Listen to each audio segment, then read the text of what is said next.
I had just woken up, but the entire neighborhood had already been swallowed by the sea. I realized how serious it was, so I packed up immediately. I carried my son on my back and stepped out the door. At that moment, the whole building was completely out of control. The stairs were already overcrowded, so I turned around and ran the other side. When I reached the 8th floor, the stairs were blocked by debris. I tried to climb over it, but my fear of heights made me give up. By then, the 7th floor was already jammed. Everyone was pushing upward, all chasing higher ground. Then suddenly, I heard a familiar voice. I called back without thinking. Over here! I'm over here! But when I turned around, my son was gone. I panicked and rushed into a neighbor's apartment to search, but the next sight froze me in place.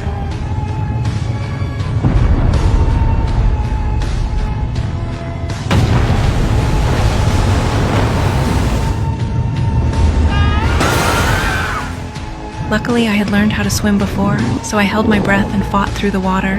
I kept searching for my son. Finally, I found him in one of the rooms, but when I tried to take him out, the door would not open. No matter how hard I tried, just as despair hit me, a man suddenly opened the door from outside. He pulled us out of the water. What I was even more grateful for, after emergency treatment, my unconscious son finally woke up.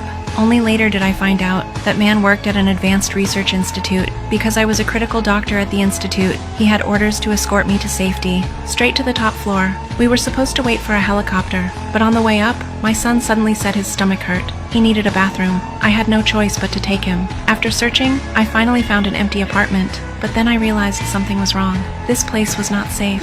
Gas was already leaking, so I grabbed my son and ran out. I barely made a few steps when suddenly an apartment ahead exploded. We turned back at once, but the danger kept getting worse, so the man decided to climb higher. However, my son was too young. He did not understand what to do. He clung to me and would not let go. In the end, I ran out of strength and fell into the water. Luckily, at the very last moment, I came back to my senses. Using a plastic board floating on the water, I managed to swim back to the stairwell. But then, trouble hit again. My son's body started acting strange, and the medicine I had prepared was already lost in the water. The man urged me to get on the helicopter first, but I could not abandon my son, so I rushed into an elderly couple's apartment. I mixed a makeshift dose of medicine on the spot. Only then did my son pull through. When sunlight appeared outside the window again, I thought the nightmare was finally over. But before we could even breathe, a bigger crisis followed right behind. We ran for our lives, again and again. Finally, at the very last second, we reached the rooftop. But when we pushed the door open, the rescue team and that man surrounded us. Then, without hesitation, they locked handcuffs onto my son. Only then did I understand. Nothing could be hidden anymore. My son was not my biological child. He was an experiment created by the Institute, but after so long together, I had grown attached to him.